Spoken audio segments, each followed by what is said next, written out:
নিজের জন্য আমি জান্নাত বানাই নাই, আমি আল্লাহ তোমার জন্য জান্নাত বানাই নাই রে গোলাম।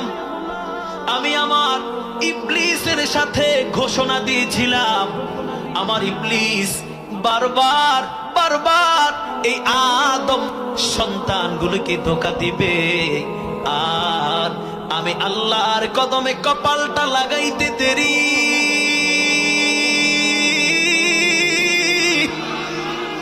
ও গোলাম, 70 বছরের গুনাহ নিয়া, 60 বছরের গুনাহ নিয়া গোলাম আমার কদমে আগাইতে দেরি হবে। আমি আল্লাহ গোলামকে ক্ষমা করে জান্নাতি বানাইতে দেরি করব না।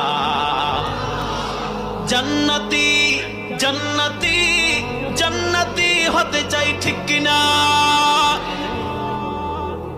আমার